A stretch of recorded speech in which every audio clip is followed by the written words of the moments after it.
pesquisas em hanseníase da universidade.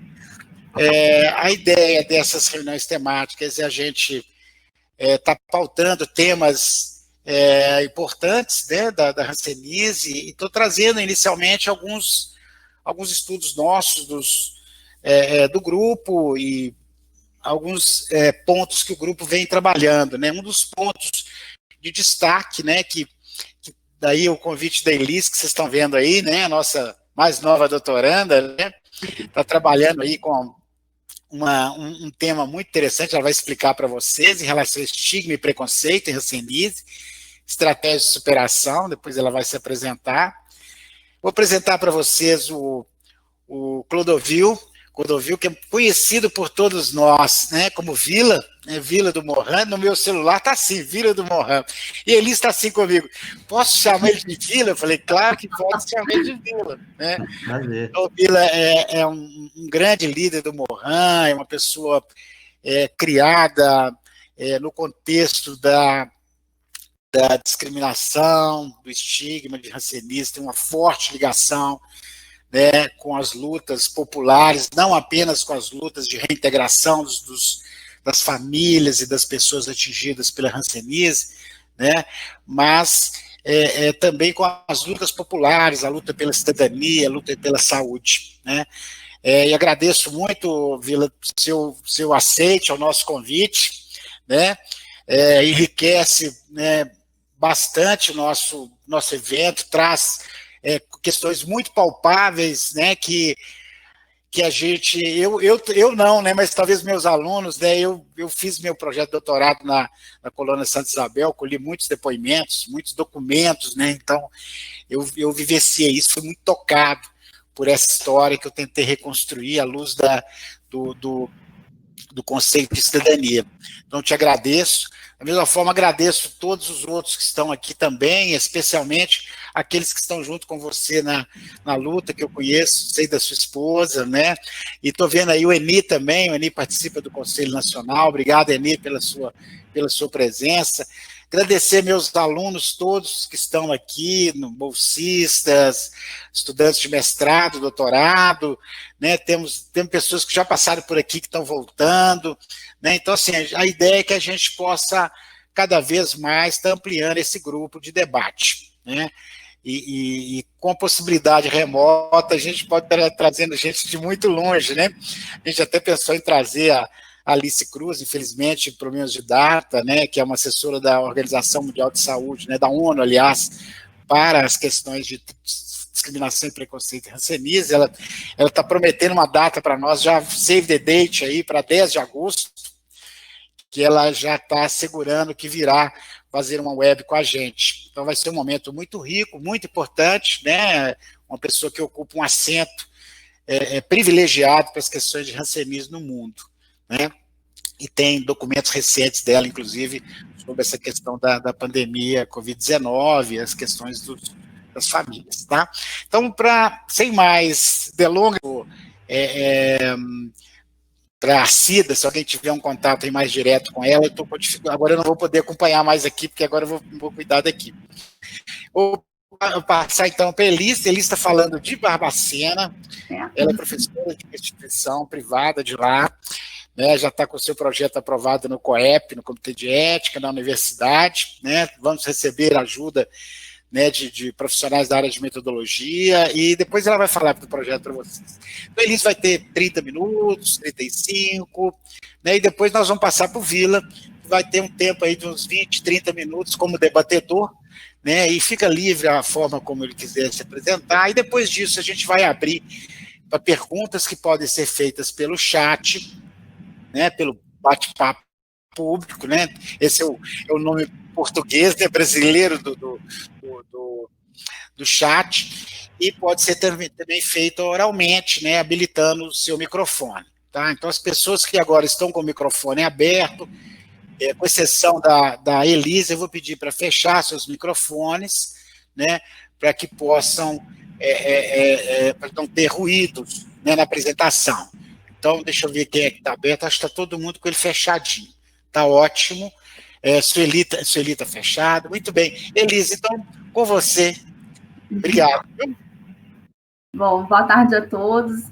Os agradecimentos do professor Chico, eu também refaço a todos, em especial aí o Vila, que aceitou o convite de prontidão, de estar participando, e aí aprofundando nas discussões, trazendo contribuições importantes, né? Como o professor Chico falou, antecipou um pouquinho, a apresentação de hoje é um recorte da perspectiva do que a gente vai estar trabalhando na minha tese. A gente vai estar trabalhando especificamente com a questão do discurso sobre a hanseníase, na perspectiva também de estigma e preconceito, ver como que esse discurso está sendo propagado tanto para as pessoas, né, que têm a doença e as pessoas que não têm a doença. A gente vai trabalhar com a análise crítica do discurso, e aí a gente, a partir, né, do que a gente for encontrando, a gente vai também estar discutindo sobre essas questões das estratégias, de por que ainda o estigma e o preconceito, a gente tem aí essa perpetuação aí dentro dos avanços que já aconteceram, né? Então, agradeço aí a todos, espero que a gente possa ter uma discussão bastante aprofundada aí sobre o tema, estigma e preconceito em hanseníase e estratégias de superação. Então, pensando na reflexão sobre a hanseníase, né, na qualquer perspectiva aí, a gente tem que pensar, né, em doença negligenciada, na questão de políticas públicas, né, no que diz respeito à equidade, acessibilidade, universalidade, né, de um país endêmico, né, a gente sabe que o Brasil aí está entre os países com maiores índices de casos de hanseníase aí, e uma doença que se entrelaça com a história da humanidade desde os tempos mais remotos, né? É pensar nas repulsas e medos das pessoas por ser uma doença contagiosa e mutilante que leva à rejeição, discriminação e exclusão do doente na sociedade. E quando a gente pensa, né, quando a gente fala sobre doença negligenciada, a gente tem aí a questão da endemicidade, né, em populações de baixa renda. A gente tem aí a questão do baixo investimento em ações, né, de detecção e controle. Nós também colocamos aí o desinteresse das grandes empresas farmacêuticas, né, devido a não potenciais consumidores, né, uma vez que a doença, como política pública, tem já seu esquema terapêutico, né, a gente também esbarra aí com baixos investimentos em estudos por agências de fomento.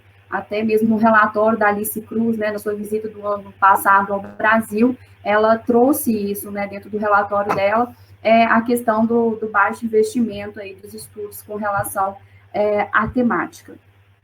Dentro das políticas públicas, a gente tem um destaque, né, para a erradicação da doença, nas prioridades do Pacto pela Vida. A gente tem aí, através do fortalecimento da capacidade de respostas a essas doenças emergentes, dentre elas a hanseníase. Nós temos aí necessidade de equipes multidisciplinares para acompanhamento no SUS.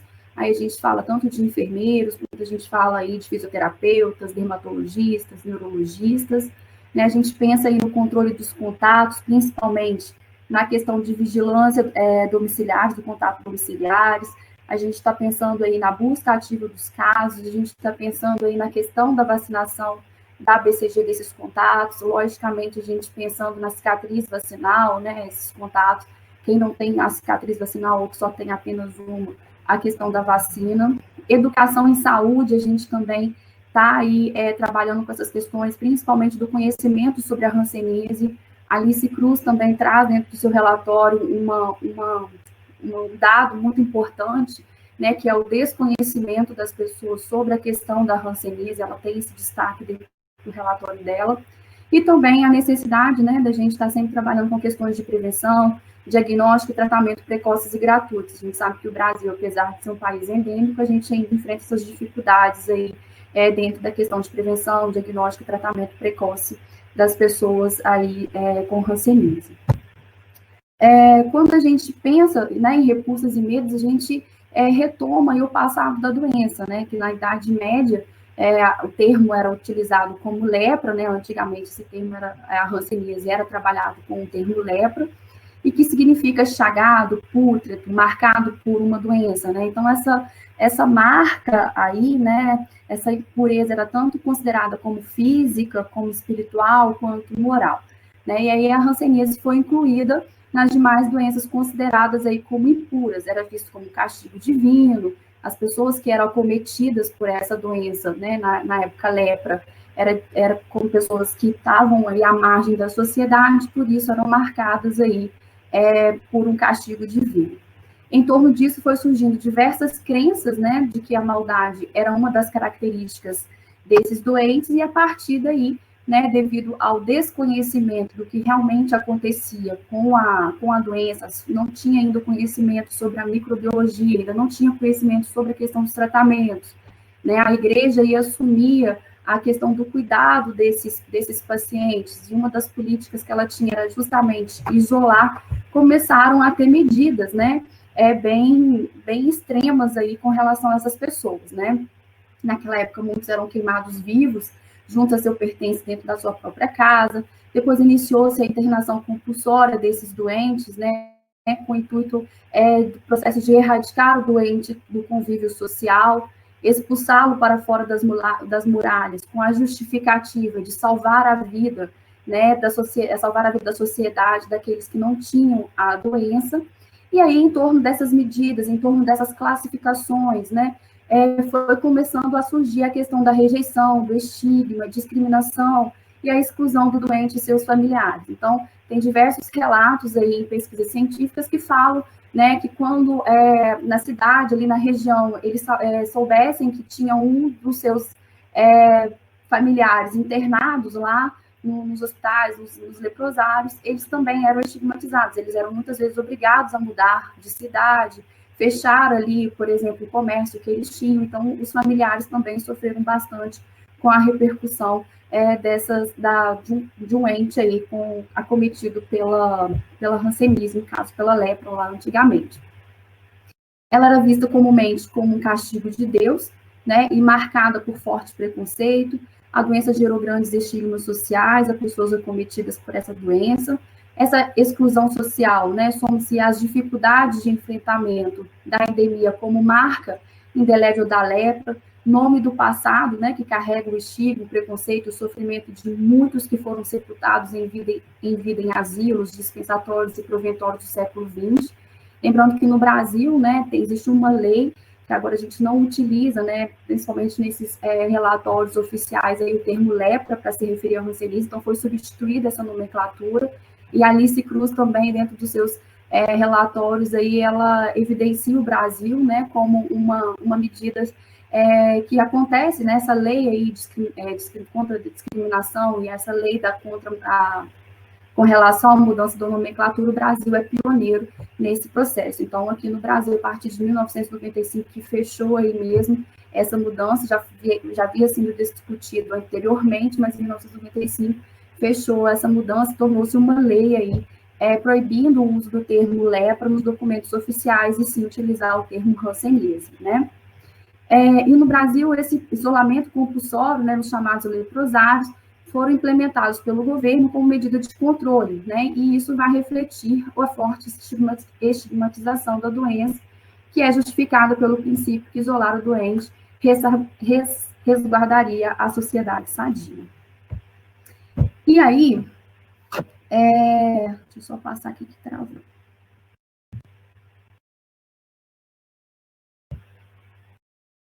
Para a gente considerar, né, o que a gente está falando aqui, o estigma, eu trouxe algumas definições sobre essa questão na perspectiva de Goffman, né? Então, esse termo ele foi criado pelos gregos para se referirem a sinais corporais com os quais se procurava evidenciar alguma coisa extraordinária ou mal sobre o status moral de quem o apresentava, né? Na era cristã, 2 níveis de metáforas foram acrescentados ao termo.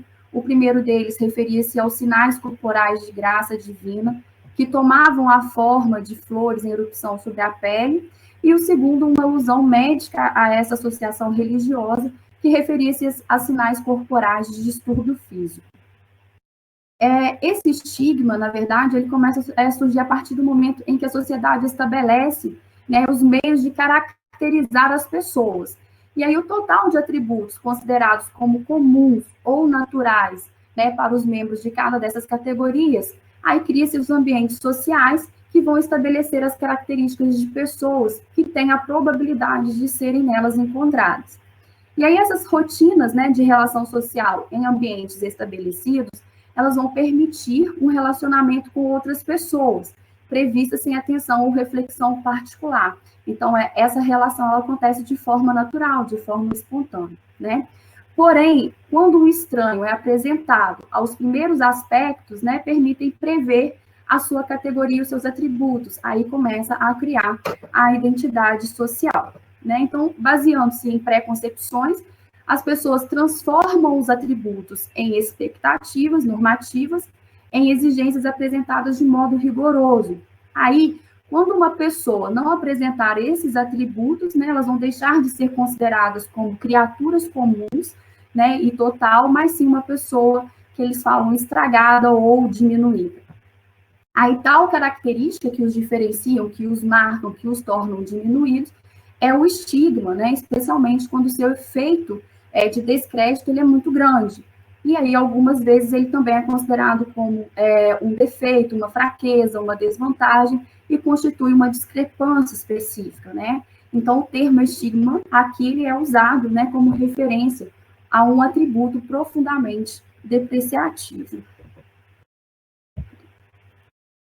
Há 3 tipos de estigma, né, que Goffman coloca aí, que fala que são nitidamente diferentes, né? O primeiro, em primeiro lugar, as abominações do corpo, que são as várias deformidades físicas. Em segundo, Goffman traz as culpas de caráter individual, percebidas como vontade fraca, paixões tirânicas ou não naturais, crenças falsas e rígidas, desonestidade, sendo essas inferiores, né? Desculpa, essas inferidas a partir de relações conhecidas como, por exemplo, distúrbio mental, prisão, vício, alcoolismo, homossexualismo, desemprego, tentativas de suicídio e comportamento político radical. Finalmente, aos estigmas tribais de raça, nação, religião, que podem ser transmitidos através de linhagem e contaminar por igual todos os membros, né, de uma família. O que Goffman traz é que em todos esses exemplos de estigma encontram-se as mesmas características sociológicas, né? Um indivíduo que poderia ter sido facilmente recebido na relação social cotidiana possui um traço, né?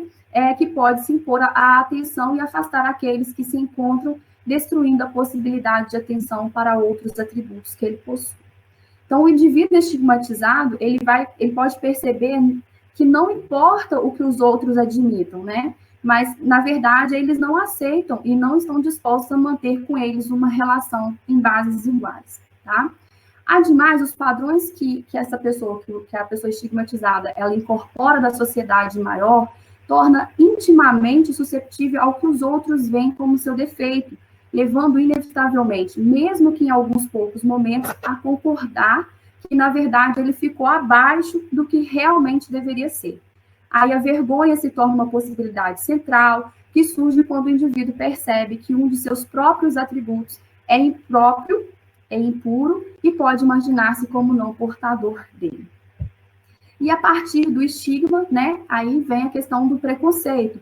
Né, estigma e preconceito, eles andam bem próximos, apesar de cada um ter a sua definição bastante definida, né? O preconceito, na perspectiva ehleriana, né, é entendido como uma categoria fundamental de pensamento e comportamento da vida cotidiana, quando estes se alienam. O que alimenta a manutenção do preconceito é a falsa ideologia, né, ou seja, uma satisfação de motivações particulares e uma sensação de proteção de conflitos, um conformismo levado às últimas consequências, onde o indivíduo absorve pensamentos pré-estabelecidos, fazendo com que suas decisões tenham caráter de individualidade. É o que a gente percebe muito na hanseníase, né? A questão vivida no passado, ela sempre é tomada aqui, retomada no presente, reforçando esse estigma e preconceito. A busca por uma integração social não conflitiva, né, leva o indivíduo simplesmente a assimilar conteúdos prontos que servem à manutenção e à consolidação da ordem social vigente, abdicando da possibilidade de liberdade. Assim, todo preconceito é moralmente negativo, no sentido de que impede a autonomia do indivíduo, diminuindo as possibilidades de uma escolha historicamente positiva. Então, o modo de funcionamento do cotidiano alienado implica na formação de um indivíduo que reproduz padrões de pensamentos e ações pré-estabelecidas, recorrendo a pensamentos ultrageneralizadores na impossibilidade de tomar decisões de caráter individual. Então, quando a gente pensa, né, hanseníase, estigma e preconceito, a gente faz algumas reflexões, a gente faz algumas analogias também. Né? Então, mesmo em face, né, do advento técnico-científico, com a existência de tratamento medicamentoso e cura, as marcas históricas da lepra e suas repercussões socioculturais se fazem presentes na atualidade, observadas em práticas de exclusão e segregação dos portadores de hanseníase e de seus familiares em defesa do bem-estar profissional e social. Pensando-se na carga estigmatizante e de exclusão que acompanha a doença por período milenar, é compreensível que a história da lepra se reproduza no presente, influenciando o processo de adoecimento em hanseníase por remeter ao preconceito e crenças do passado arraigado em ideias preconceituosas e mitos firmados no imaginário do senso comum. Considerando essa realidade, é preciso esclarecer dúvidas sobre a doença, combater o estigma e favorecer o adequado convívio social. Deixa eu passar aqui. Aqui eu trouxe algumas narrativas, né, de pessoas que tiveram ou que ainda têm a hanseníase, de artigos científicos para ilustrar, né, a questão do estigma e preconceito do qual essas pessoas vivenciam aí no dia a dia. Aí um fala, olha, na minha família tem meu pai e uma tia que teve, que já morreu, mas fez tratamento, por isso foi que percebi que era hanseníase. Eu não abri a boca para saber a opinião deles, profissionais de saúde, para não me precipitar e eles dizer que não era. Poderia ser outra coisa. Eu queria que fosse uma coisa parecida, menos ela, hanseníase. E o meu medo também é que ela não mata, mas aleija. E pega. O pai nunca admitiu que era hanseníase, dizia que era um germe. Outra narrativa. Eu era apontado como leproso. Minha esposa abandonou-me, pois tinha vergonha e até nojo de mim. Meus filhos se afastaram de mim e há pouco tempo, mais ou menos um ano, é que vieram me visitar. Vivi por muitos anos sozinho. Outra fala, não consigo trabalhar mais. Os patrões tinham medo de pegar a doença. Trabalhava em um sítio na lavoura e depois do diagnóstico não pude mais voltar para trabalhar, pois nem os patrões me queriam. Outra narrativa. E lá a cidade é pequenininha, né? Quando o pessoal começou a saber, aí é que cada um falava uma coisa. Diziam que tinha que separar tudo, que tinha que ficar afastado. Aí a gente ficava chateado, e muito. O preconceito é demais da conta.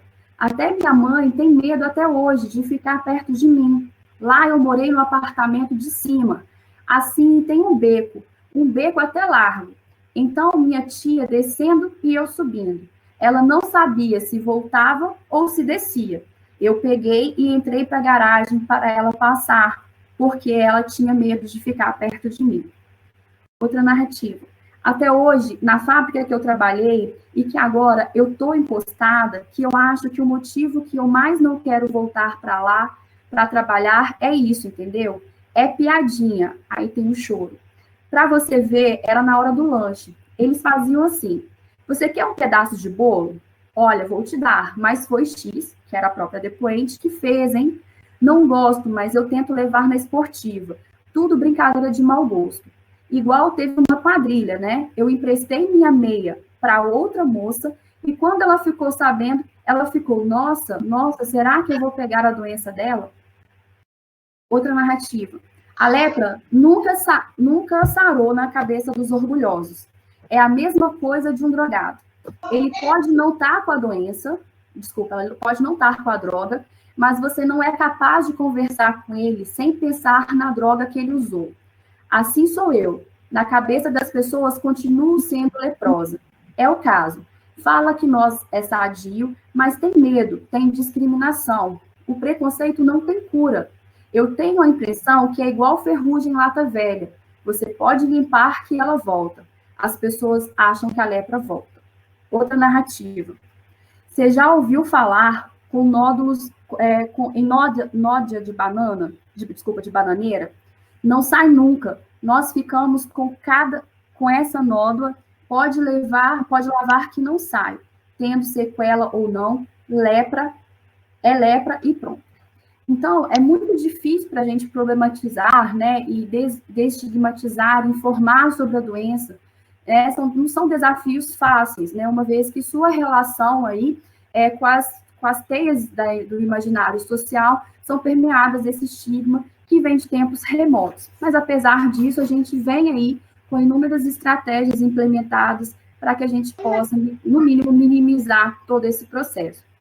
E como eu já tinha mencionado, né, em algumas das minhas falas na apresentação inicial, né, a gente tem aí a Alice Cruz, né, como a relatora especial da ONU. Ela foi eleita em junho de 2017, que ela tem feito visitas aos países aí por todo o mundo, com objetivos específicos, principalmente aí de trabalhar com a questão de estigma e preconceito, né, evidenciar lacunas e potencialidades também desses países, né. Então, em relação, né, ao tipo de direitos humanos aí que devem ser protegidos e implementados pelos estados em defesa das pessoas afetadas pela hanseníase e seus familiares, em 2010, a Assembleia Geral das Nações Unidas adotou essa resolução, né, 65/2015, e registrou os princípios e orientações sobre a eliminação da discriminação contra as pessoas afetadas pela hanseníase e seus familiares. Então, dada essa natureza transversal da discriminação relacionada à hanseníase, convenções relevantes como Pacto de Direitos Econômicos, Sociais e Culturais, a Convenção Internacional sobre a Eliminação de Todas as Formas de Discriminação Racial, a Convenção Internacional sobre a Eliminação de Todas as Formas de Discriminação contra Mulheres, a Convenção Internacional sobre os Direitos da Criança, a Convenção Internacional sobre os Direitos das Pessoas com Deficiência, a Convenção Internacional sobre a Proteção dos Direitos de Todos os Trabalhadores Migrantes e seus familiares, protegem as pessoas afetadas pela hanseníase e seus familiares. Dentro do seu relatório, a partir da visita do ano passado, a Alice Cruz destaca, né, o papel importante do país aí, que ratificou diversas dessas convenções, né, até aqui. Ela só não menciona, né, a ratificação sobre a proteção dos direitos de todos os trabalhadores migrantes e seus familiares, como uma proposta aí do Brasil em adesão, né. O restante, o Brasil aí ratificou essas convenções. Dentro, né, dessa questão dos direitos humanos para as pessoas afetadas pela hanseníase e seus familiares, as principais estratégias da relatora, né, tornar a hanseníase um símbolo positivo da agenda dos Objetivos de Desenvolvimento Sustentável, assegurando que as pessoas afetadas pela hanseníase e seus familiares não são deixados para trás, né, harmonizar as leis e práticas domésticas com o direito internacional, bem como garantir o acesso efetivo aos direitos humanos, a fim de lidar com a desvantagem estrutural das pessoas afetadas pela hanseníase e seus familiares e empoderá-las. A gente está tendo até estudos agora que a gente está, né, nem trabalhando tanto com a palavra empoderar, mas sim apropriar essas pessoas. Eliminar a estigmação e o preconceito através do fortalecimento da sensibilização e conscientização.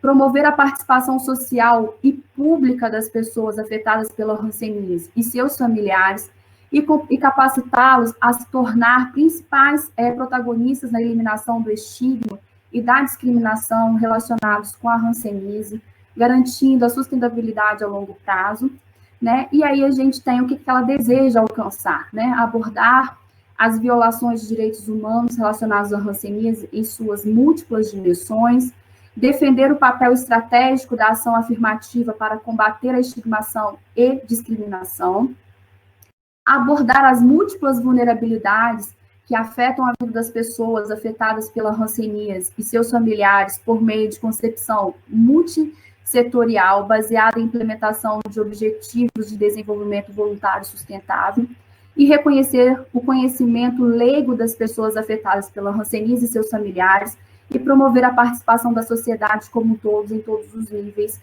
de tomada de decisão.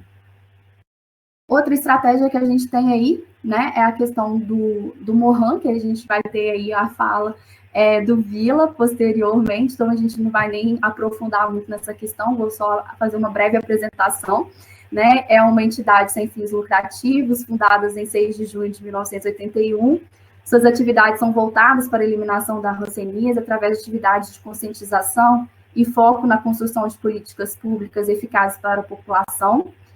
O Mohan luta pela garantia e respeito dos direitos humanos das pessoas atingidas pela hanseníase e seus familiares, que tem, né, no voluntariado a força maior aí de luta. E a missão do Mohan é possibilitar que a hanseníase seja compreendida na sociedade como uma doença normal, com tratamento e cura, eliminando assim um preconceito e estigma em torno da doença. Aí nada melhor do que para quem falar, né, do Mohan e o Vila, que a gente vai convidar aí depois para estar falando um pouquinho para a gente sobre as ações do Mohan. Outra estratégia, né, que nós temos, o DAO, que é DAO Brasil, que desenvolve projetos sociais por todo o Brasil a fim de promover o melhoramento na qualidade de vida de pacientes e ex-pacientes de hanseníase. Ele atua há mais de 60 anos no Brasil, através de projetos técnicos e sociais que visam a promoção da dignidade de seres humanos acometidos por hanseníase e outras doenças negligenciadas e seus familiares.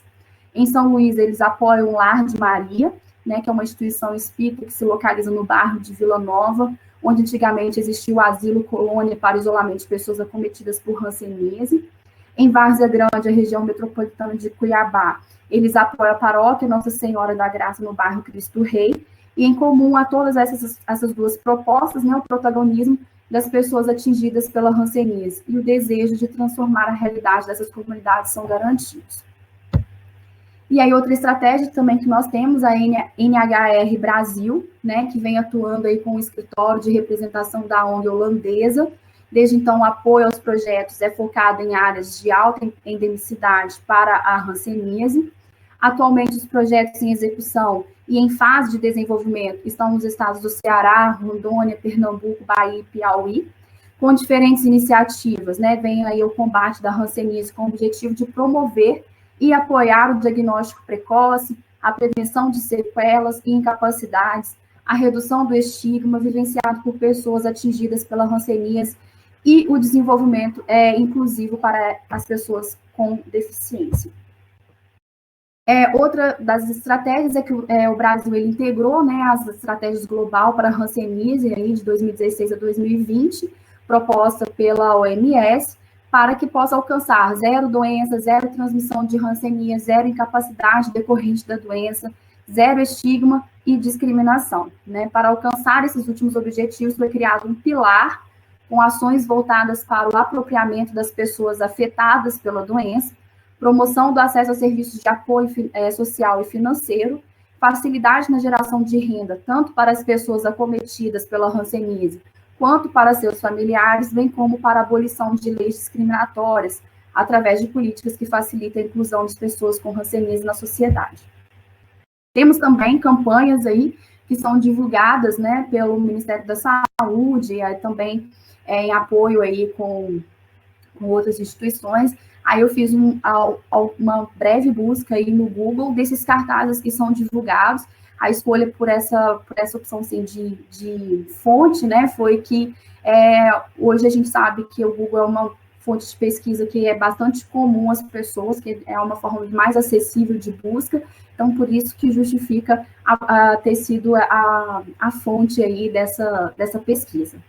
Em 2011 foi lançada essa campanha, né, como sei que estou com hanseníase, os descritores principais, né, os primários utilizados nessa campanha foram sinais e sintomas, tratamento, dimensões socioculturais, cura, serviço de saúde pública. Como descritores secundários, nós temos aí sinais dermatológicos, sinais neurológicos, integração social, tem um Disque Saúde, o público focado aí ao público em geral. O objetivo dessa campanha, né, divulgar informações sobre a doença, estimular a autossuspeição, aumentar a detecção de casos, né, o recurso visual utilizado, fotografia de uma ex-paciente de hanseníase, identificando o seu nome, aqui não aparece, mas aqui bem abaixo aqui é identificado o nome dela, descrição detalhada, né, cito sinais e sintomas, aí como que vem descrito, uma ou mais manchas ou áreas do corpo com diminuição ou perda de sensibilidade, fisgadas nos nervos dos braços, pernas e pés, informa o telefone do Disque Saúde e orienta a procurar o serviço de saúde da família mais perto da sua casa, da casa da pessoa. Outra campanha, né, que utilizou aí como os escritores primários, sinais e sintomas, tratamento, dimensões socioculturais, cura, serviços de saúde pública, serviços de apoio, que são as ONGs. Essa mesma campanha tem diversos recursos visuais. Tiveram aí artistas também nessa mesma perspectiva aí. Descritores secundários, né? Sinais hematológicos, sinais neurológicos, integração social e o telehansen. O público foi focado no público geral, e o objetivo é divulgar informações sobre a doença, estimular a autossuspeição, aumentar a detecção de casos. Recurso visual, foto de uma mulher branca vestindo a camisa com a chamada do cartaz, um toque de saúde, hanseníase tem cura. E, como eu disse, haviam diversos personagens com essa mesma perspectiva, com a mesma camisa. Descrição detalhada, né? Cita os sinais e sintomas, manchas dormentes na pele, área da pele com dormência, com ou sem manchas, dormência ou diminuição de força nas mãos e nos pés, caroços e inchaços no rosto e nas orelhas, orienta a procura pelo serviço de saúde, indicando que o tratamento é gratuito e dura de 6 a 12 meses. Outra campanha, né, que essa foi de 2015, os descritores primários aí, sinais e sintomas, tratamento, dimensão sociocultural, cura e contatos. Já os secundários foram sinais dermatológicos, sinais neurológicos, integração social, transmissão. Né, o público geral também, e o objetivo é divulgar informações sobre a doença, estimular a autossuspeição, aumentar a detecção de casos e demonstrar que o contato próximo é permitido. Recurso visual, foto de uma mulher negra sorrindo, segurando uma criança negra no colo. A criança está abraçada e beijando a mulher. Descrição detalhada, cita sinais e sintomas, manchas dormentes na pele, área da pele com dormência, com ou sem manchas, dormência ou diminuição de força nas mãos e nos pés, caroços e inchaços nas orelhas, orienta que os familiares que moram juntos também precisam ser examinados. Outra data de 2016, 2017, a gente tem os descritores primários, sinais e sintomas, tratamento, dimensões socioculturais, tem a questão da cura e a da atenção primária à saúde. Os descritores secundários, sinais dermatológicos, sintomas neurológicos, integração social e contatos.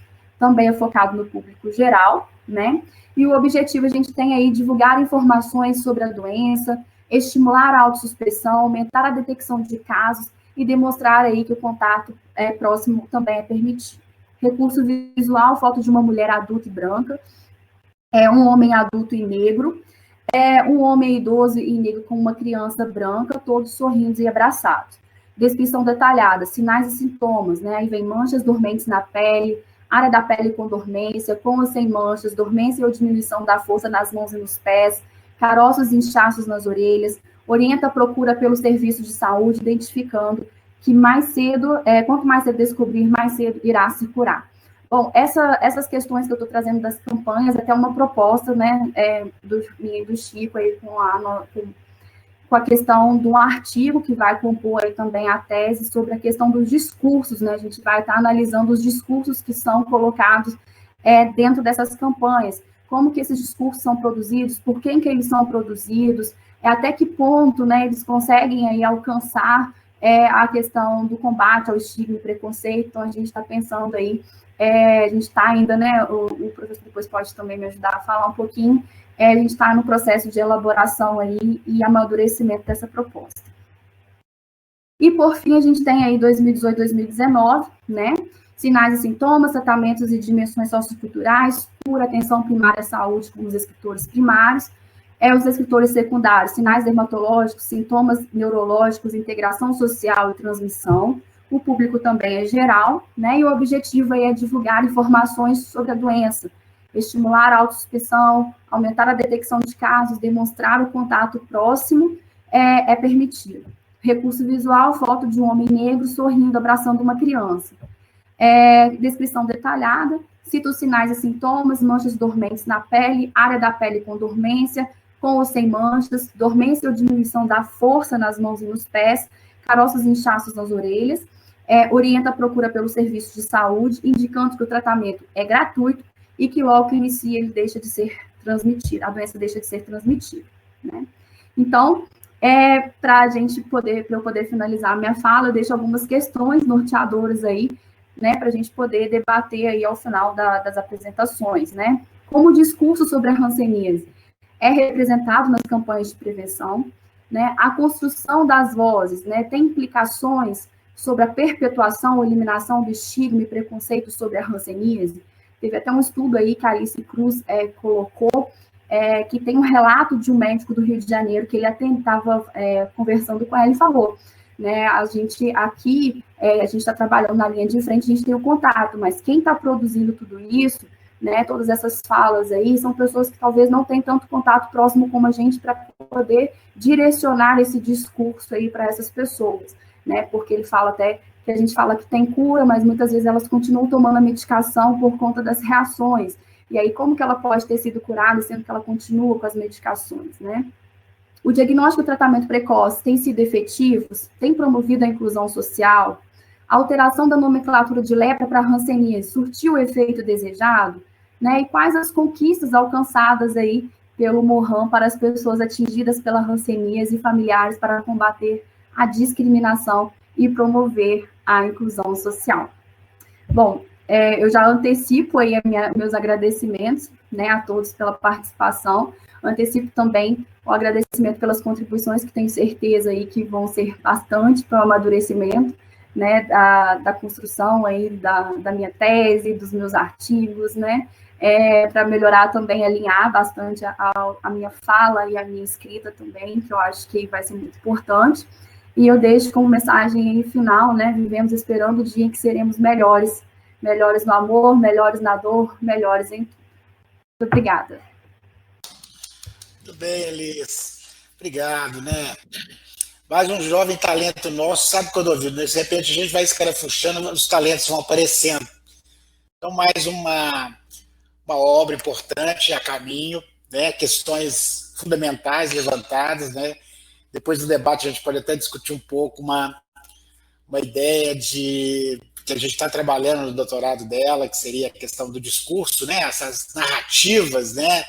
As narrativas, não só as narrativas das pessoas atingidas, mas a narrativa das pessoas que vivem na sociedade, a partir da sociedade.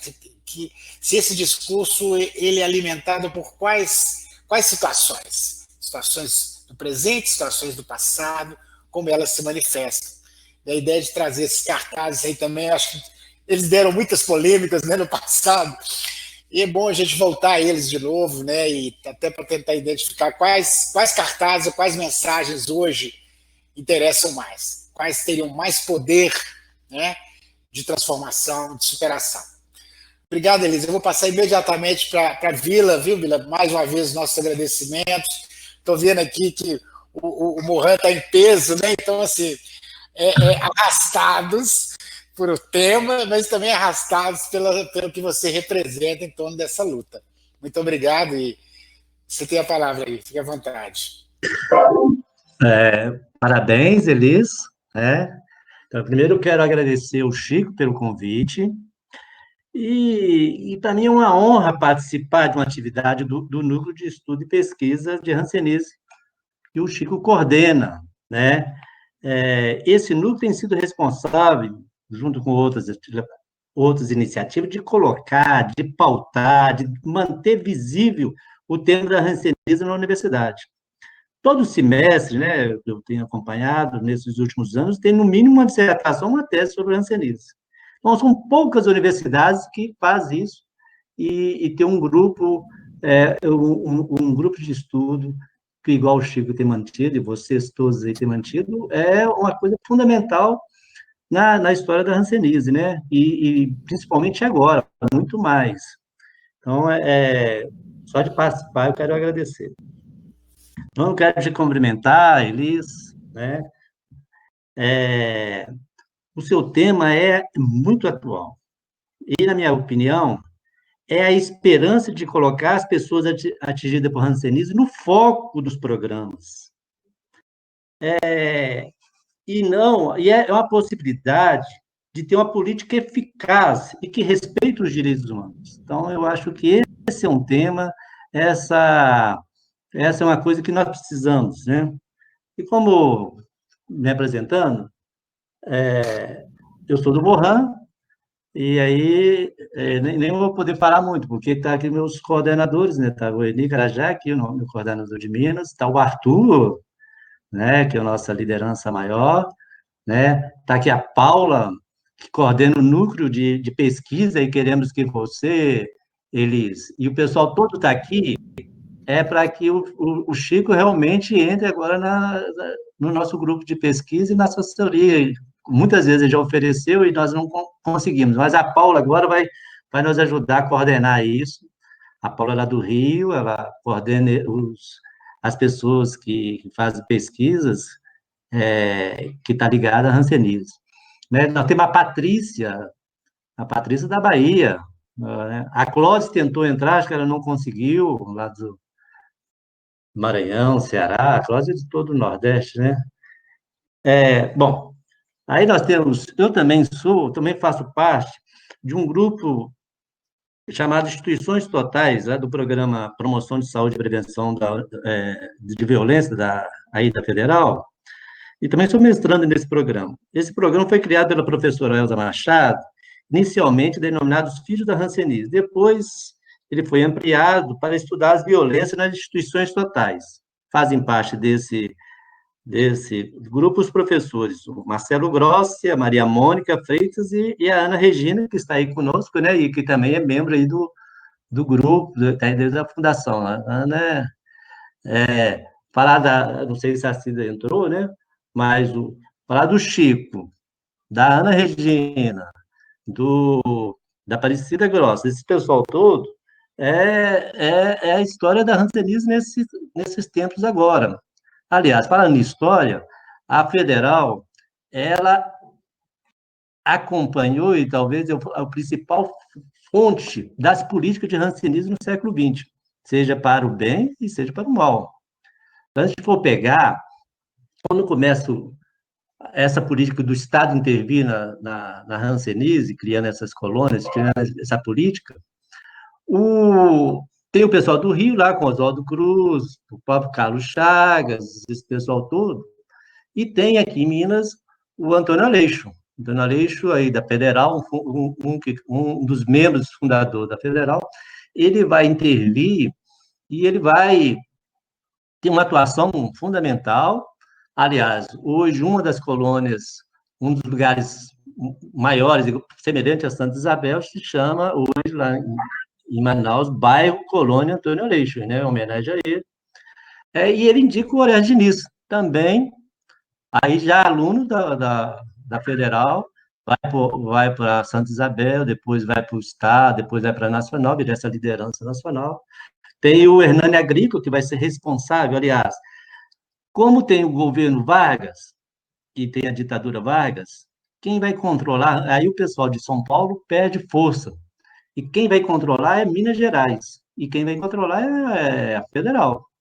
Aí você vai ter o Hernani Agrícola, que vai comandar esse trem todo, né? Vai ser o Gustavo Capanema, que não é da medicina, mas é da Federal, que vai coordenar, e eles vão implantar, aproveitar a ditadura Vargas e criar várias colônias, né? E depois vem o Horácio Diniz, vem o José Mariano, vem essas turmas todas. Durante a ditadura, a gente perde força. Nos anos 70, mais ainda, né? A gente vai perder todas essas forças. Aí surge a FEMIG, pegando aí já não era o departamento, já era a FEAL, e fica aquele vago, aquele vazio.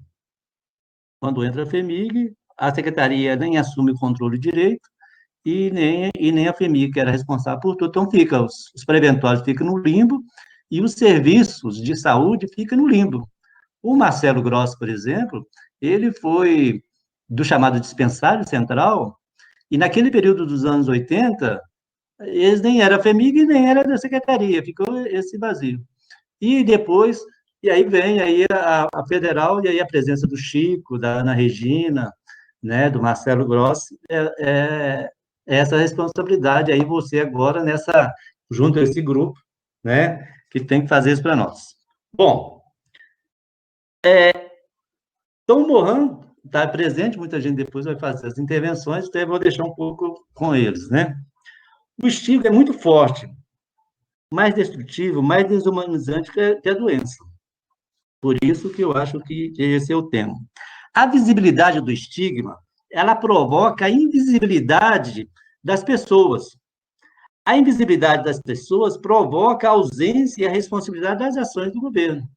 Então, esse é um ciclo que a gente precisa trabalhar, e é possível trabalhar se a gente inverter as políticas e pôr a questão do estigma e do preconceito na frente. Essa, aí, então, igual você destacou bastante, a estratégia global, aliás, você destacou e é importante, eu acho que uma das estratégias nossa é fortalecer a Alice Cruz. Não é fortalecer a Alice, é fortalecer aquele espaço de poder que está na ONU, que hoje está com o nome da Alice, e eu acho que a presença dela em agosto. Mas depois, nós poderíamos juntar uma atividade nossa, Chico, de fazer uma homenagem a ela, mas uma homenagem ao setor também. É para a gente fortalecer, porque fazendo essa homenagem, fazendo esse fortalecimento, é uma maneira de estratégia de ocupar esse espaço de poder que ela também precisa, né? Quer dizer, nós precisamos dela, a gente precisa alimentar as discussões. Acho que esses trabalhos todos têm que ajudar a alimentar o trabalho dela, embasar, provocá-la para ela poder responder, e ela tem chamado isso. Um outro setor que nós temos que fortalecer, que é na ONU também, é do Sasakawa. O Sasakawa é presidente aí da Fundação Nippon, da própria Fundação Sasakawa, mas ele ocupa um espaço de poder na ONU, e esse espaço precisa ser fortalecido também.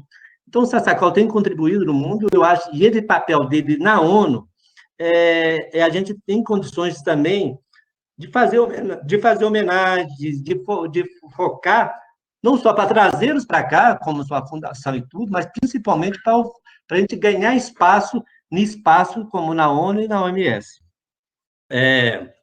Bom, então essa questão, eu acho que quando define a direção dos zeros, aí, eu acho que o zero, buscar a ideia do zero, doença e capacidade de transmissão é fundamental, mas buscar o zero estigma e discriminação é a nossa oportunidade de tentar ter uma outra estratégia que não seja a exclusão, que não seja só o vacilo. Zero discriminação só é possível se colocar o ser humano no centro do programa. O zero não pode ser só estatística, pois colocar os números, a matemática, foi a última estratégia. Essa é a oportunidade para inverter as políticas e colocar o ser humano no centro dos debates, né?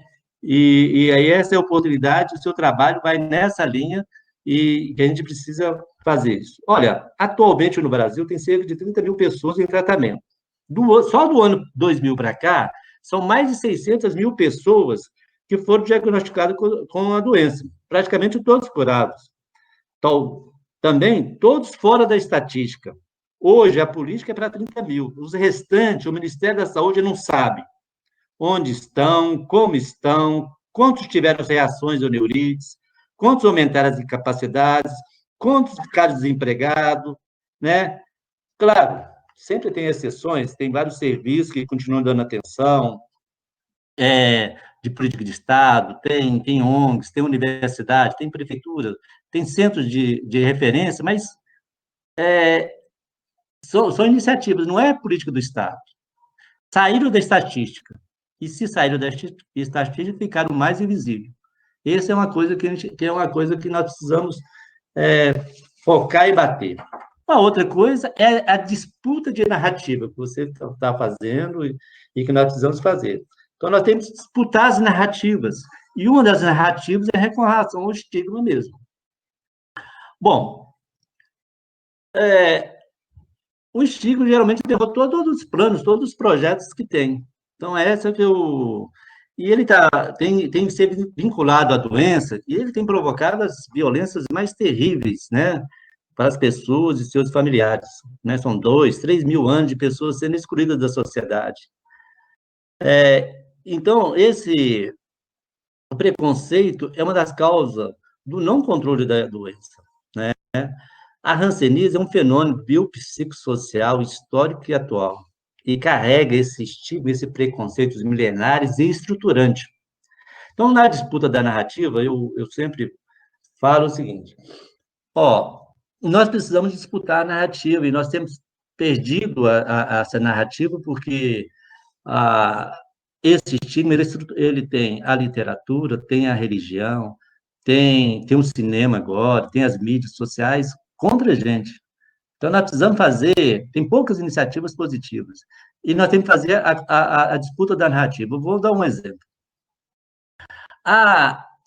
No Velho Testamento, aparece hanseníase, aparece a palavra lepra em vários lugares, mas vamos pegar principalmente no Levítico. Lá tem as lepras da roupa, das casas e das pessoas. Olha, todas essas três têm cura. Olha, se todas têm cura, por que não tem a ênfase na cura? Por exemplo, no Novo Testamento, aparece lá, a, Jesus escolhe várias doenças e vários casos para mostrar a sua presença na Terra. E uma das coisas que ele passa é o poder dessa cura. Ok.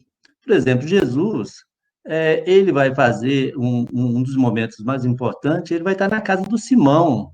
Simão está lá em Betânia, na região que é chamado Colônia, essas comunidades de exclusão. Ele está dentro da casa do Simão, né, chamado, na época, como declarado como doente, né, e doente de lepra, e ele vai estar lá, e vai ser olha, uma disputa. Jesus faz a escolha, é amigo das pessoas, está dentro da casa, e as pessoas fazem outra versão. Por exemplo, os religiosos, e muitas vezes até os franciscanos, que é um absurdo, vai falar que Jesus, por exemplo, cura as pessoas, e ele vai curar. As pessoas depois tentam fazer um sermão falando de um certo egoísmo. Olha, principalmente naquela fase que ele fala da cura das 10 pessoas, o samaritano volta, mas os outros, todos, Jesus mandou eles para o sacerdote, porque o sacerdote que dá a palavra para ele comunicar a cura. E, então, são disputas de narrativa. Se no Velho Testamento não existia uma coisa semelhante à hanseníase, e não existia a palavra lepra, porque foi no hebraico, não tinha a palavra lepra, e esse traduzido para o grego com a lepra, mesmo assim, nós podemos fazer essa disputa de narrativa, igual a questão de São Francisco. São Francisco vai viver, né? Quando ele vai para as periferias de Assis, ele vai para a comunidade de Rio Torto, lá estavam os grupos excluídos da hanseníase. E esse convívio com as pessoas que ele conhecia da sua infância, adolescência, esse convívio vai fazer ele se transformar numa outra pessoa, nesse símbolo que é hoje. E ele vai passar, e ele vai transformar o Rio Torto na uma das suas primeiras comunidades, e mais do que isso, para ser franciscano, tem que conviver e andar com as pessoas discriminadas, excluídas por causa da chamada lepra. Olha, se São Francisco faz isso, aí as versões são outras. A disputa da narrativa nós estamos perdendo.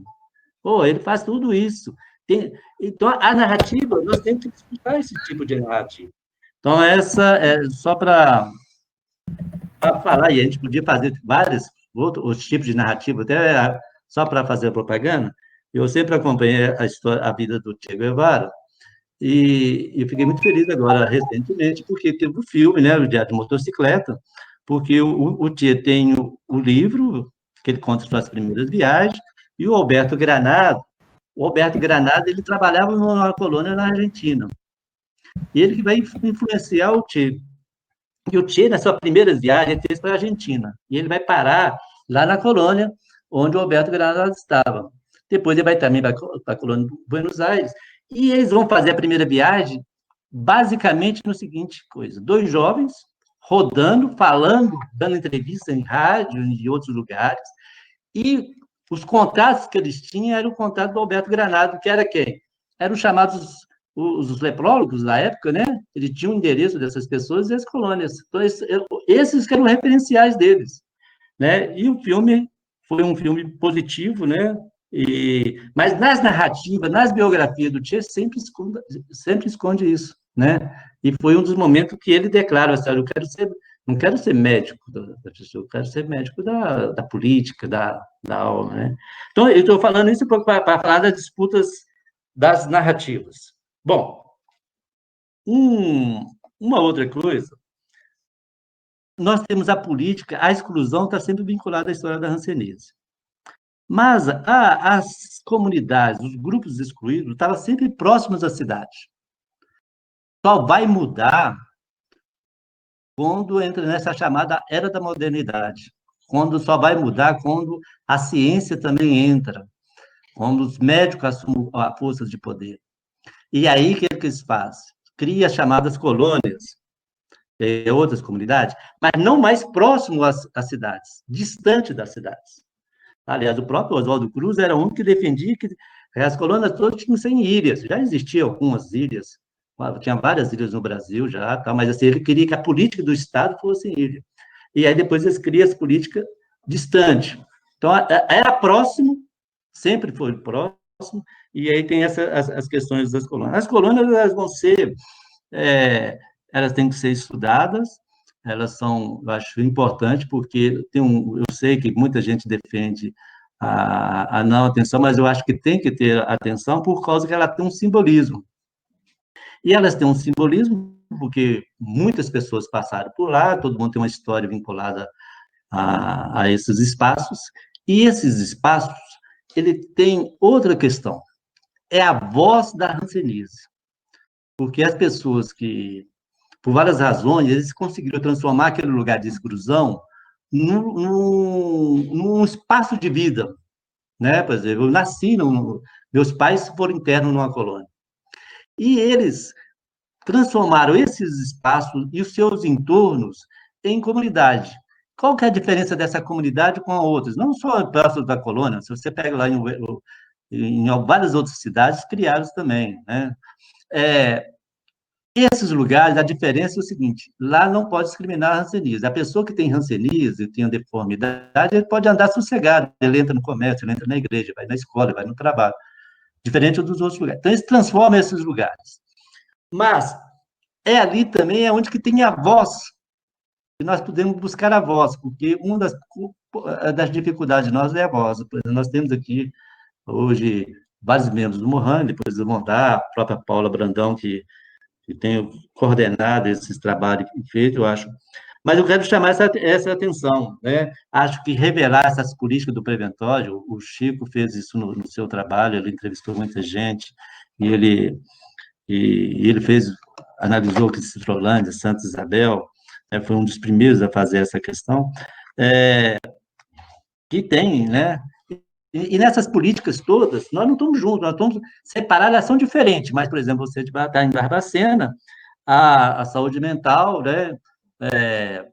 A política da saúde mental são semelhantes, então nós temos muitas lutas semelhantes e que nós devemos acompanhar, claro, com visões diferentes, com coisas diferentes, mas que são juntos, né? Que hoje, por exemplo, nós trabalhamos com a questão de instituições totais. Bom, então eu acho que a gente pode aprofundar, a gente deve discutir várias dessas questões nessa disputa de narrativa, mas quero te falar, Elis, que a Organização Mundial de Saúde aponta que tem que ter programas, pesquisas, ações para ir em direção ao zero estigma. Seu estudo está nessa linha, estamos torcendo para que você pós-tese, continue pesquisando e escrevendo sobre o tema. Nós precisamos muito de você, desse tema, para a gente poder pautar e para a gente poder ajudar a inverter. Claro que nós temos muitas tarefas, né? Hoje, cada dia que passa, olha, se nós temos 30 mil casos por ano, se a gente pega da década de 40, 50, nós tínhamos 30 mil em 10 anos. E nós não temos políticas. E cada dia que passa, nós estamos com menos força política, né? Então, nós precisamos aproveitar isso. Nós podemos dar 1000 exemplos dessas disputas, né? Nós estamos aqui você falou aí da DAO, por exemplo, a DAO está aqui, né? Agora, a sede dela está aqui em Santa Isabel, nós temos que aproveitar. Essa questão das memórias desses lugares e ter todas as memórias das lutas, nós temos que fazer. Nós temos que pegar esses espaços, mesmo voltando na questão das colônias, transformar em espaços de memória, de denúncia e anúncio de coisas, né? Então, eu acho que lá, por exemplo, o Reinaldo, né, que está coordenando a DAO do Brasil, ele está coordenando um museu, né, o Centro de Memória, eu acho que né, tem essas outras. As campanhas, todas essas campanhas que você mostrou, todas foram tímidas, todas sem recursos. O Mohan conquistou uma coisa rara, porque, só voltando um pouquinho aqui. Até a década de 80, a hanseníase era da exclusão. Teve algumas políticas nos anos 50 dos chamados egressos que tentaram, mas a partir dos anos 80 é a primeira vez que as pessoas com hanseníase vão ocupar o espaço de poder, vai ajudar a formular. Né? Por exemplo, o Chico estava falando que o Eni está no Conselho Nacional, que o Arthur está no Conselho Nacional. O Bacurau foi, na 8ª conferência, quando começou a criar o SUS, o Bacurau era do Conselho Nacional, e o Mohan está lá, Deus da criação do Conselho Nacional. Isso é uma grande novidade, porque olha, imagina aquele simbolismo do Bacurau na mesa da 8ª conferência e no Conselho Nacional elaborando as políticas, porque as pessoas eram totalmente excluídas, não tinha voz. Então, é uma nova época. Só que essa nova época também aparece porque também a conjuntura muda. O capitalismo hoje, ele transforma em invisível todo mundo, né? Então, as pessoas estão invisíveis, mas as pessoas continuam sofrendo com estigma, né? Nós precisamos pesquisar essas pessoas atuais, como é que eles estão do ponto de vista da sua autoestima, da questão da sua vida social. Então, eu quero, né, falar isso, por exemplo, da disputa. O Ney Matogrosso, só dando uns exemplos, o Ney Matogrosso ficou responsável de reinaugurar o Teatro Municipal. O Arthur está aqui, o pessoal, né, coordenou. Aí o Ney Matogrosso, não, eu vou participar se vocês me derem os ingressos para mim levar o pessoal da hanseníase e os recursos for para dividir para a hanseníase. Por quê? Aí o pessoal do Mohan, lá do Rio, principalmente, pegou vários ônibus, encheu o municipal, mas ficou lindo. Tinha os artistas, mas tinha os pessoal das colônias com cadeiras de roda. O Teatro Municipal nunca viu tanta cadeira de roda. Aí a imprensa cobriu. Eu acompanhei todas as revistas, essas revistas, tudo. Nenhuma mais da hanseníase. O Ney saiu do show, fez o show todo direcionado, né? Todo mundo que falava era da hanseníase, pôs o Pirelli para falar, todo mundo para falar. Ele sai e fica só com os moradores das colônias, ele não cumprimenta nenhum artista, mas a imprensa não soltou nenhuma imagem daquela, só soltou a outra. Então, essa é a disputa de narrativa, né? Então, nós temos aí um Ney Latorraca, ele tem que estar, nós temos que aproveitar, porque é uma outra imagem que eles não querem e que nós precisamos construir. Então, eu quero, já falei demais, mas só uma última, porque a Guilhermina sempre me cobra, e você que pautou, é com relação aos medicamentos e à indústria de farmácia. Nós não temos nenhum estudo sobre isso. Como os medicamentos, teoricamente, vêm de graça, nós não temos pesquisa, nós não temos avanços, os medicamentos, tá, a mesma multidroga lá dos anos 80, né? Aí você tem as outras doenças, tudo com pesquisa, com recurso e sem recurso. O que a Ana Regina está aí na coordenação, o Chico na pesquisa, você sabe o tanto que ele sofre, né? E tudo. A Ana foi da coordenação há muito tempo, não tem recurso nenhum. Então, nós temos que ocupar esse tipo de espaço. Mas mais para isso, nós temos que inverter e temos que pautar o estigma e o preconceito. E você é um desses símbolos nossos. Tá? Parabéns pela apresentação. Muito obrigada, Vila. Obrigada. Vila, uma aula, né, gente? Meninos, gravação está sendo feita, depois a gente vai ter o prazer de, assim que tiver bacana para disponibilizar a todos aí, vai ficar como um arquivo do nosso núcleo, né, o seu depoimento, que é, na verdade, quase que uma tese, né, Vila? Você passa por todos os momentos, e eu acho que você coloca uma questão muito importante no centro da discussão, que eu acho que tem muita relação com o que a Elis está estudando, que é essa disputa de narrativa, né? Então, a questão da invisibilidade, eu acho que a invisibilidade, como você disse, né, faz com que o estigma permaneça, faz com que as pessoas não tenham políticas dirigidas para elas, né? E as pessoas perguntam sempre assim, mas ainda tem hanseníase?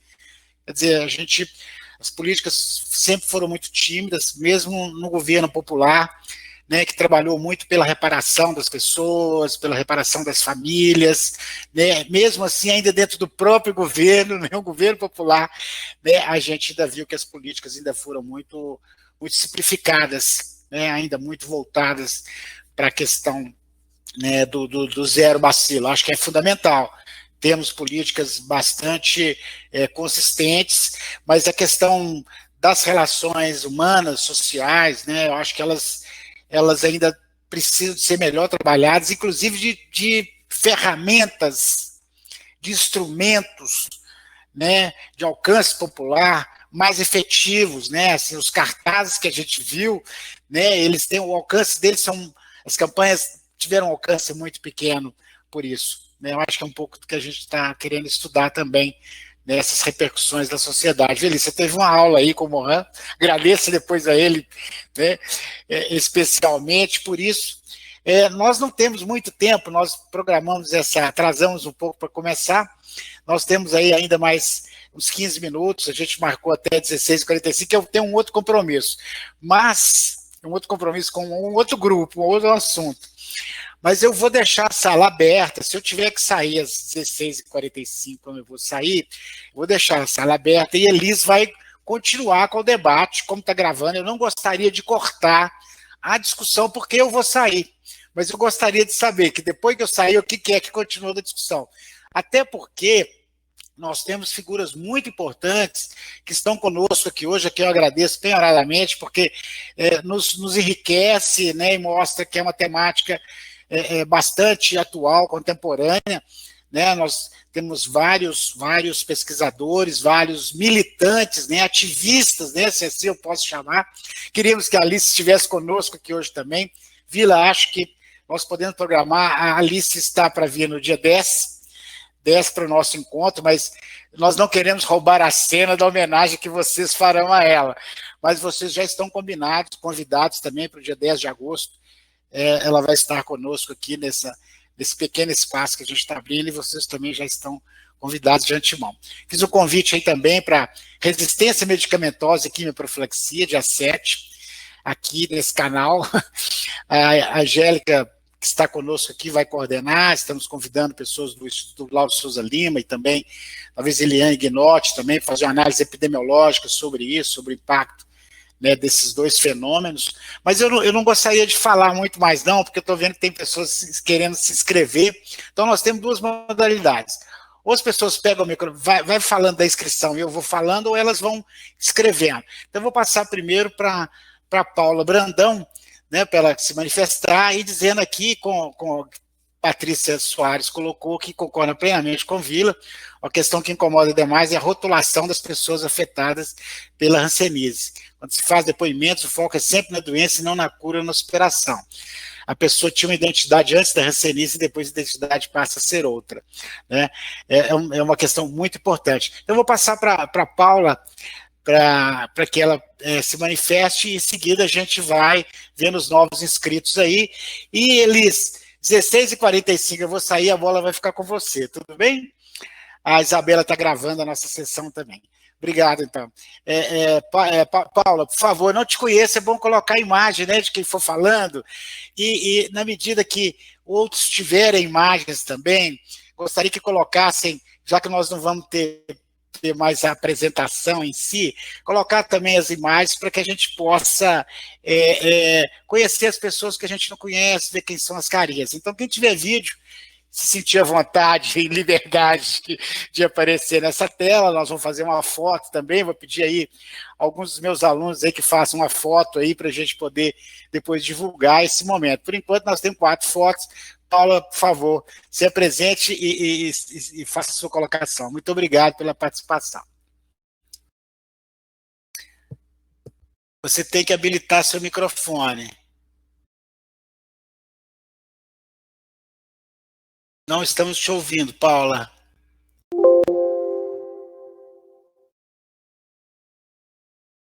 Tá habilitado para Paula.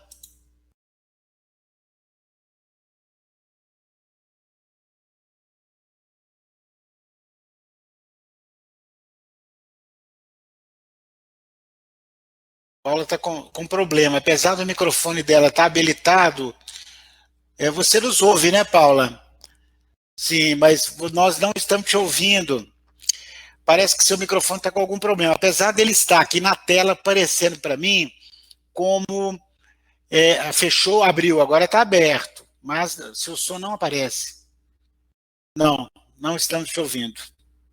Tenta falar sem o fone. Não, não, não. Talvez fosse a situação, Paula, de você sair e entrar de novo. Pode ser que seja um problema da plataforma. Vê se seu microfone está bem conectado também, se seu headset está ok, tá? Tenta ver as conexões dele aí. Enquanto Paula vai tentando, né? Estou vendo aqui que o Arthur entrou. Não sei se o Arthur entrou e já quer falar, Arthur. Enquanto a Paula resolve. Hein? Arthur não está com o microfone, você está apenas com o áudio, você só está recebendo. Veja bem o seu sinalzinho lá, o seu ícone lá, você não está com o microfone ativo, você entrou apenas com áudio. Talvez para isso você terá que se habilitar com o microfone. Talvez tenha que reingressar com o microfone. Bem.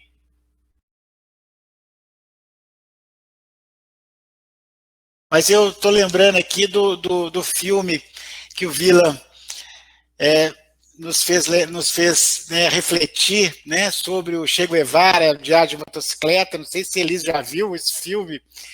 Ele é muito simbólico, né? Então ele tem os trabalhadores e os doentes, as famílias são separados por um rio. E chega à noite, ele está de um lado do rio e ele resolve atravessar o rio para se juntar às famílias dos doentes que estavam festejando, que estavam conversando, e ele achava que ele tinha que ir para o lado de lá. E ele era asmático. Ele atravessou o rio e chegou quase morto, desfalecendo do outro lado. Foi muito emocionante, né? E ele era muito jovem. Talvez ele devia ter a idade de vocês, assim, mas já tinha um ideal em mente. Né? Fernanda está dizendo, obrigado, Fernanda, pela sua participação. Tá? Ô, Chico, sim. Enquanto os dois tentam falar, posso fazer um comentário? Claro. Não, mas aí talvez só se for por causa do tempo. Bom, uma das coisas que eu quero falar é com relação à palavra, até a palavra lepra. Se a gente for pegar na literatura,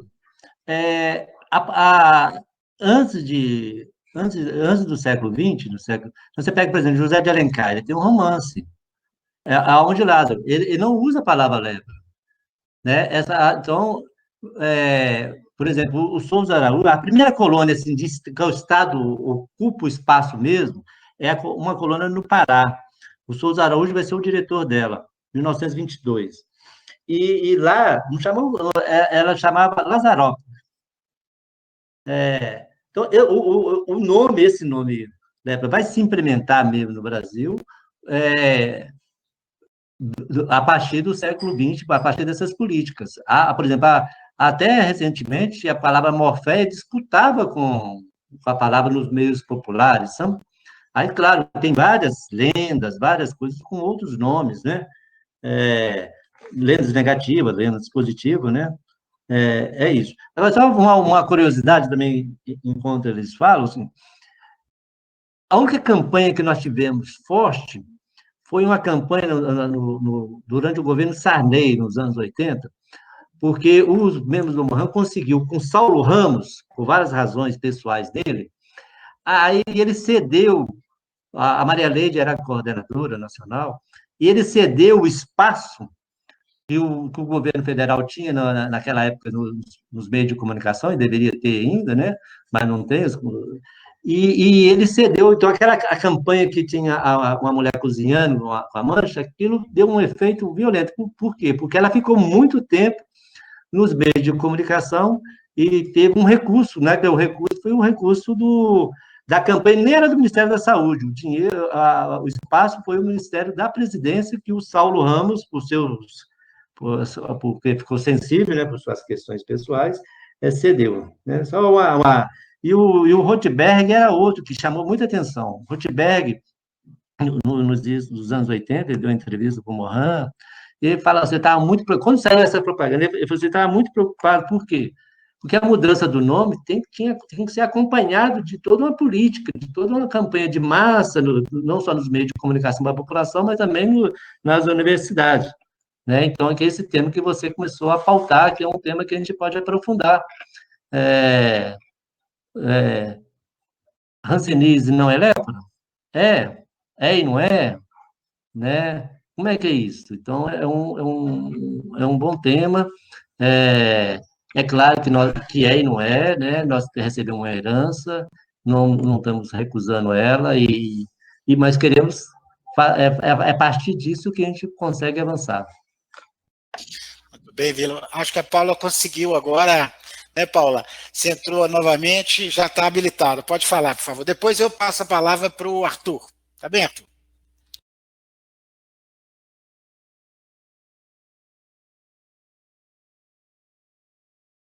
Hoje não é o dia da Paula.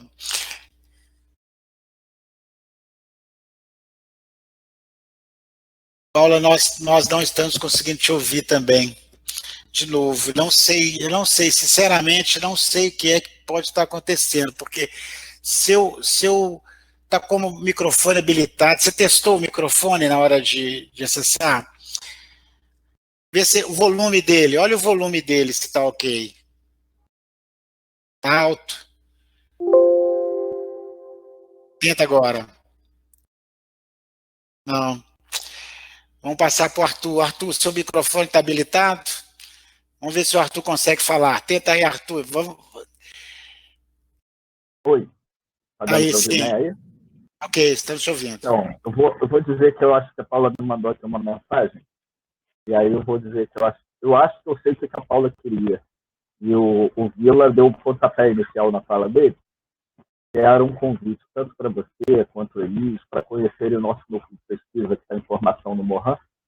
É um núcleo ligado ao movimento social, ligado à Rede Unida, né, já que a gente, para legitimar e legalizar ele, a gente tinha que estar ligado a uma universidade ou um núcleo de pesquisa já reconhecido do CNPq. Então, a ideia é justamente a gente fazer discussões de pesquisas com o olhar do movimento social ou da necessidade das pessoas afetadas. Né? Muitas vezes as pesquisas são pautadas ou pela questão econômica, né, ou pela questão do que a academia ou do que os profissionais acham que é importante, não ou do que os usuários têm necessidade. Né? O Vila falou aí a questão da terminologia, a questão, por exemplo, da dor, da reação. Então, uma série de respostas que não são dadas somente pelo biológico, inclusive, que precisa ter outros olhares. Né? Então, eu acho que a questão da Paula era para reforçar o convite que já tinha partido do Vila. Né? Mas é só uma impressão. Depois ela confirma para a gente.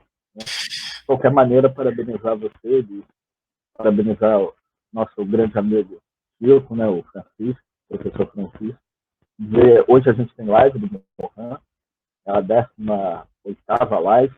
A passada foi a 16ª mais uma, a gente tem que chamar de 17ª, por uma questão aí dessa tragédia que aconteceu na última eleição. Então a gente está com um certo receio do número 17.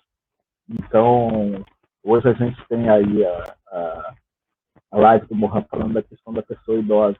E a gente vai ter pessoas, inclusive, que passaram por hanseníase ou em ambulatório e fazem discussão de idoso, ou as pessoas que estão dentro das colônias, que hoje também a gente está passando aí por um momento muito delicado com a Covid-19, de proteção dessas pessoas. Betim, se eu não me engano, está aí com 10 pessoas no pavilhão com Covid e mais 3 que 6. E a gente também está com morreu, perdemos ontem um grande voluntário nosso em Simão. Então a gripezinha está fazendo um estrago já na questão da hanseníase, na história da hanseníase. A gente está perdendo vidas, histórias, né, que a gente nunca documentou essas histórias de resistência, essas histórias de luta. Então, a pesquisa e o trabalho que vocês estão realizando no núcleo de pesquisa do Rio de Janeiro é extremamente importante. Extremamente importante. O Mohan só vem a reforçar. Vocês podem encontrar todos os militantes do Mohan, não só de Minas, mas da rede toda nossa do Brasil, tá bom? Acho que era isso, não vou me prolongar, para vocês terem que sair daqui a pouco. E a gente tem a live do Mohan daqui a pouco também, então a gente vai na correria. Um grande beijo para vocês. Obrigado, Arthur. Nós vamos considerar que essa reunião de hoje foi a parte 1. E vamos programar a parte 2, com certeza, com a participação de vocês, e a gente organizar e colocar a Elise no centro disso aí, afinal, né, estou delegando para ela essa parte que nos toca, né, tem outras partes que também nos tocam, que de igualmente importância, mas essa é uma parte que eu disse para a Elise que era a lacuna nossa, do nosso grupo. Eu vim com o meu trabalho de doutorado, que o Vila fez referência. Depois fizemos um estudo em homenagem sobre a questão de como que a sociedade via, a questão de sinais e sintomas, né? Mas um estudo ainda muito preliminar, e agora a gente está chegando num estudo bastante robusto de doutoramento, que vai tratar questões, inclusive, da semiologia, né, da hanseníase. E queremos muito a contribuição de vocês. E eu vou pedir licença nesse momento, agradecer a todos os meus alunos, todos os professores que tiveram, a Paula, que infelizmente a gente não pôde ouvi-la, mas entendemos, né? Queria parabenizar vocês pelas lives, vamos tentar acompanhar na medida do possível, porque eu tenho uma outra agora, e parabenizar pelo grupo de pesquisa também. E Vila, depois gostaria de saber sua temática lá no mestrado, acredito que é lá na FAFIT. E eu queria mandar um grande abraço para todos, um abraço também para a Guilhermina, uma grande parceira nossa. Queria cumprimentar também a Regina, que está aqui conosco. Trabalhamos muitos anos juntos, né, na coordenação estadual. Pena que a Aparecida Grossi não pôde estar com a gente. Ela quis entrar, mandou mensagem, tentamos de todo jeito, essas coisas acontecem. E agradecer também o Eni, né, o Eni, sempre um grande companheiro, que está conosco aqui. Então, eu vou pedir licença, vou passar a Elise como moderadora, tá, Elise? Agora a nossa moderadora, e meus sinceros agradecimentos, viu, Vila? Depois nós vamos mandar um certificado para você, pela sua participação, tá bem? Pouco antes de você sair, Chico, eu vou deixar ali meu WhatsApp, meu e-mail. Eu não sei se vocês viram o caderno especial de Covid-19 que o Mohan lançou. Temos. E vai sair agora a revista científica do Mohan. Aí depois a gente passa para vocês também, tá bom? Ótimo. Grande abraço. O caderno eu já divulguei para todos os meus contatos, e agora vamos divulgar também os cadernos. E vamos preparar, quem sabe, aí a parte 2, né, dessa discussão. Quem sabe no dia 10 de agosto, com a vinda da Alice, na live, né, participando com a gente possa fazer alguma coisa especial nesse dia também. Tá bom? Grande abraço, fiquem com Deus, se cuidem todos aí. Muito obrigado. Elise, está com você. Obrigada. Paula, eu estou lendo aqui as suas considerações e agradeço bastante, até porque a gente está ainda no processo de construção, né? A gente está no amadurecimento também. Quando você coloca lá a questão do estigma e poder, a gente está até com um desafio muito grande, tanto que o professor Chico colocou aí, a gente vai ter uma ajuda metodológica, porque o método que eu vou estar trabalhando, análise crítica do discurso, o FERCLO, né, que é o referencial metodológico, ele entra com essa questão do poder. E aí a gente está aguardando aí a resposta, né, da professora que vai contribuir com o nosso trabalho, para a gente não ter um choque aí com a questão dos autores. Então, por isso ainda que a gente ainda não fez essa relação tão forte, né, com relação ao estigma e poder, mas agradeço demais, até porque se não ocorrer esse choque, você já me deu aí um autor bem próximo para eu poder estudar e colocar, né, mas a gente ainda está nesse impasse para a gente não trabalhar com autores que possam ter outra perspectiva, né, e aí a gente está aguardando esse posicionamento. A questão da discriminação, eu cheguei a pensar, acho que foi muito válida essa observação, da questão da discriminação, de trazer a questão do conceito, Eu acho que eu fiquei um pouquinho apreensiva com relação ao tempo, né, com medo de me prolongar bastante, mas acho que também seria importante eu ter trazido essas questões do conceito. Também é importante essa observação com relação aos conceitos de empoderamento, apropriação, emancipação, libertação. Todos esses conceitos, acredito que têm que ser bastante trabalhados mesmo, para não ser confundidos e não realizar uma miscelânea aí, cada hora utilizar um aí. Mas também a gente está esperando um pouquinho dessa questão do referencial metodológico aí, porque ele tem algumas perspectivas muito próprias, né, para a gente não ter esse choque. Mas agradeço, uma pena não conseguir te ouvir, que eu tenho certeza que seriam contribuições e observações riquíssimas. Agradecer o Eni também, né, sobre a questão do portador aí, desses alinhamentos conceituais. Acho que é importante, eu preciso me policiar bastante nisso. Paula, que se pudesse também a gente manter um contato, se você permitisse, até para a gente trocar algumas ideias aí também, o Vila, se eu pudesse ter um contato a mais com vocês, até para eu me apropriar um pouco mais desses conceitos, dessa vivência, acho que seria muito importante, né, e enriqueceria muito a questão do meu trabalho. Acho que eu tenho sentido um pouco de falta da vivência mesmo, dessa experiência aí, para a construção mais segura aí da minha tese. Obrigada, Paula, vou até anotar aqui.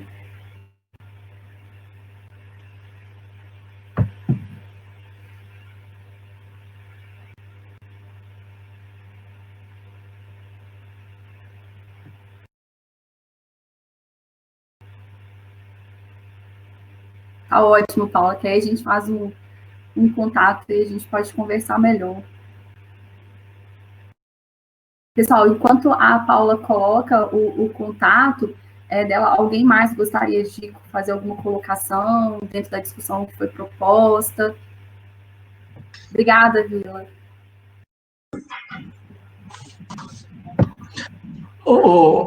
Enquanto uma pessoa não oferece, só fazendo... Se alguém aí, cara, primeiro falar também que está presente acho que a Débora, a Inhana, né? A Adriana não está presente, que é companheira do Eni. Elas fizeram agora. A Débora vai defender sua dissertação agora sobre a hanseníase, a Inhana defendeu, né? No grupo aí que a Ana Regina acompanha, né? Eu quero só destacar a atuação do núcleo lá em Almenara.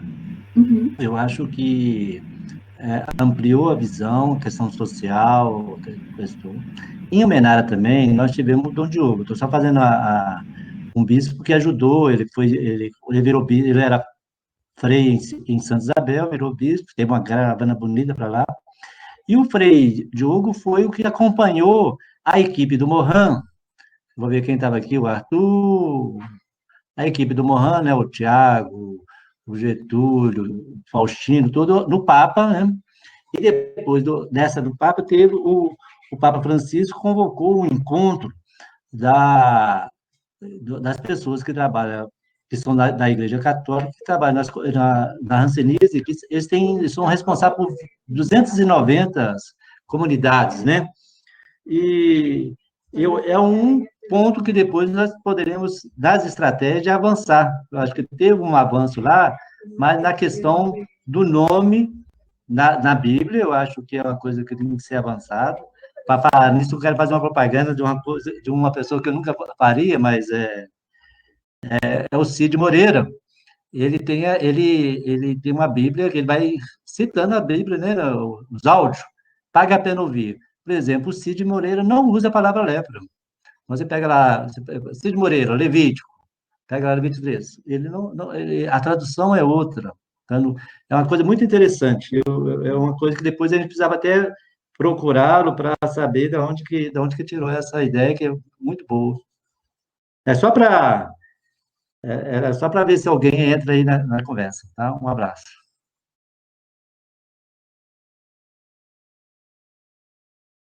Obrigada, Vila, mais uma vez pelas palavras, pela contribuição.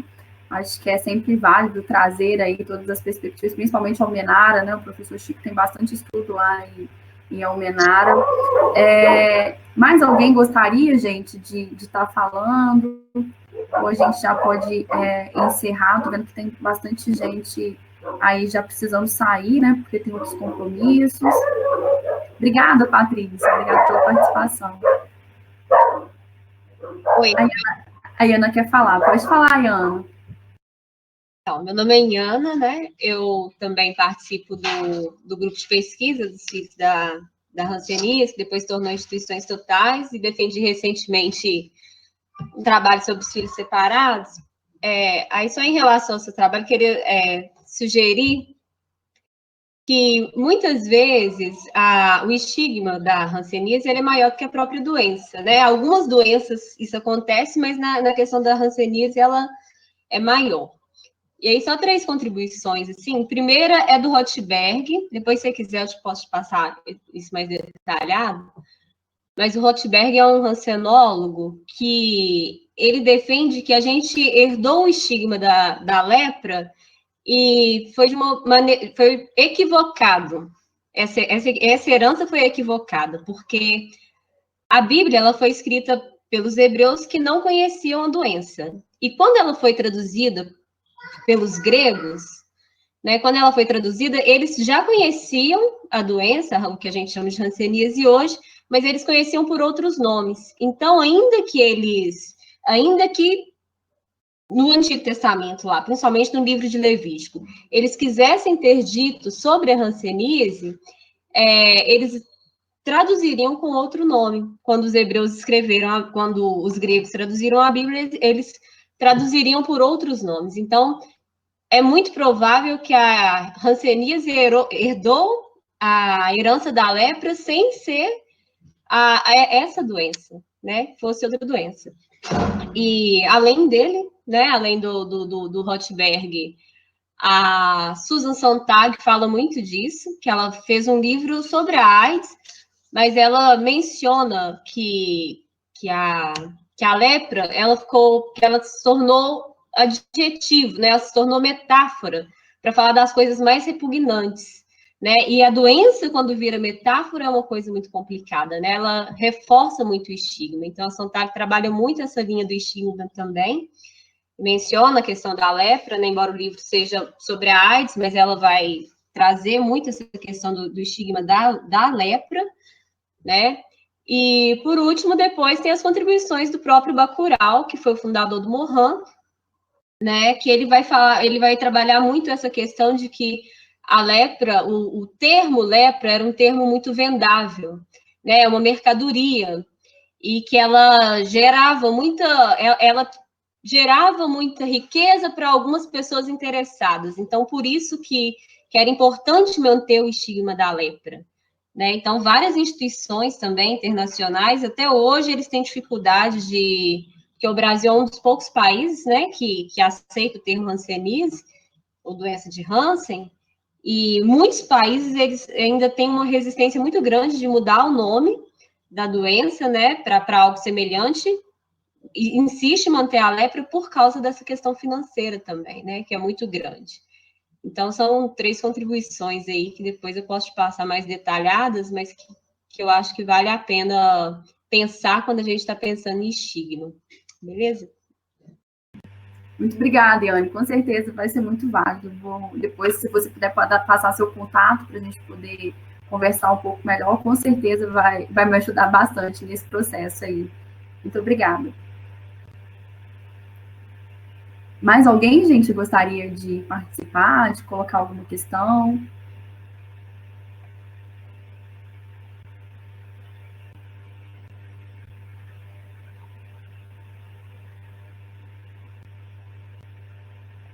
Deixa eu só anotar aqui da Iana.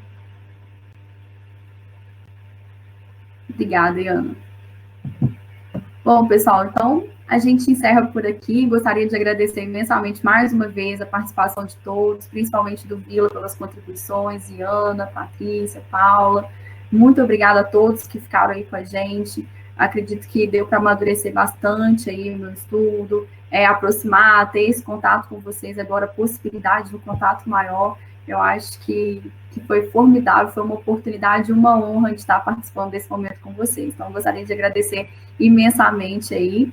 Vou tentar participar aí das lives de vocês aí do Mohan. Hoje eu não sei se eu consigo, mas nas próximas com certeza quero estar presente aí, com certeza vai me ajudar bastante também nesse processo de construção e de aprimoramento desses meus conhecimentos, tá? Muito obrigada mesmo a todos vocês. Então, eu quero só agradecer a oportunidade de estar com você, torcendo por você e querendo que você continue, tá? Com certeza. Então, e em nome da Paula, né, de novo, o convite para você também entrar lá no nosso núcleo de pesquisa também, tá? Vai ser um prazer, muito obrigada pelo convite, Tá. vai ser um prazer. Gente, muito obrigada, boa tarde a todos, até mais, até a nossa próxima reunião, nosso próximo encontro. Muito obrigada mesmo.